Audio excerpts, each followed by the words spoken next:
Tensions are escalating in the Middle East as the United States and its allies face growing threats from Iranian-backed fighters.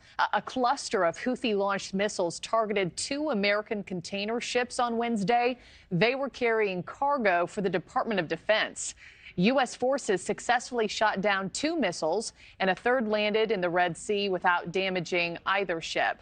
This attack is the latest in a string of more than, get this number, 150 on American troops by Iranian-backed militants since October. And it comes less than 48 hours after the U.S. and the U.K. launched more retaliatory strikes against the Houthis. Joining us now for more is Ambassador John Bolton. Sir, always good to have you. I'd like to just start with that joint attack that we saw this week from the United States and from Great Britain. Their strikes targeted 8 sites in Yemen, the most robust attack we've seen to date. Are we officially in that wider regional conflict that we have tried to avoid for 3 months now? Yes, I think it is. I think it's always been a wider regional conflict. The Hamas attack was not isolated from what Hezbollah is doing, attacking northern Israel, not isolated from what the Houthis are doing, closing the Red Sea and therefore the Suez Canal, nor the attacks that you mentioned on American military and civilian personnel in Iraq and Syria. All the strings here are controlled by Iran.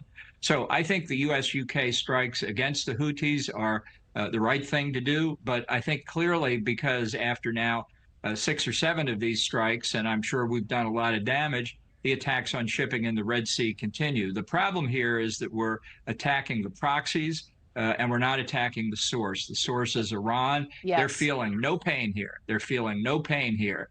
And we're not establishing deterrence or tamping the conflict down. And you take me exactly to my next point, my next question, because given Iran's connection to these attacks, I mean, correct me if I'm wrong, are you saying it's time to take more direct targets on Iran than just the militant groups and the terrorist organizations that it's associated with? And if so, what should that look like from America?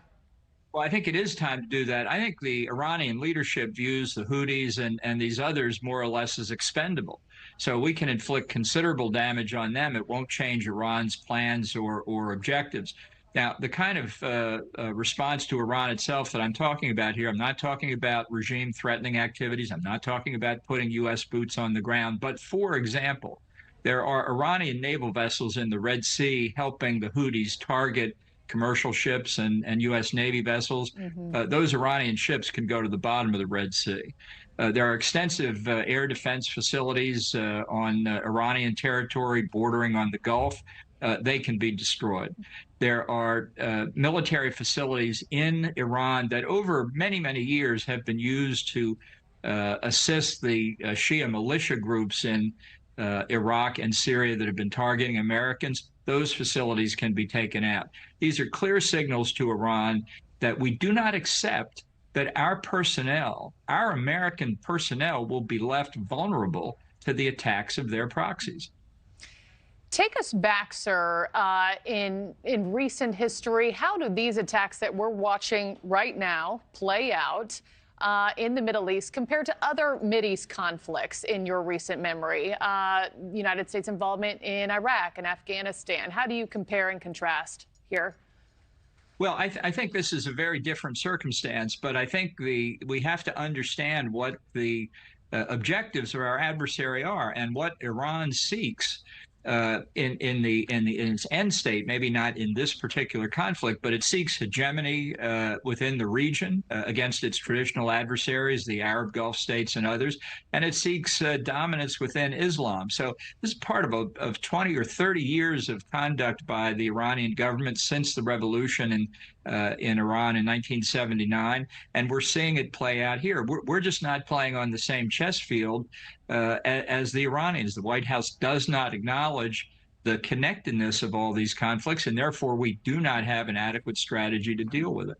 Speaking of the White House, before I let you go, I wanted to ask you about your recent remarks about the upcoming presidential election. You have said on our airwaves that you won't vote for President Biden or former President Trump come November. What's keeping you from supporting either party's frontrunner? And also, when it comes to foreign affairs and national security, are either of these candidates winning that fight and stronger in that specific area? Well, I don't think either Biden or Trump are fit to be president. They're unfit in different ways, but neither one really should continue in office and get a second term. I think on national security matters, the Biden administration for 3 years has shown itself to be weak and ineffective. Donald Trump showed during his 4 years he doesn't have any coherent thinking about international affairs. It's all viewed through the prism of how it benefits Donald Trump. Does he get a lot of press coverage? Is it showtime? And I think Trump will be very dangerous for the United States. So the country is in a bad situation when we're stuck with these two people as the major party candidates. So it looks like if all things indicated that this will be a likely matchup, it looks like you're not showing up to the polls come November, huh?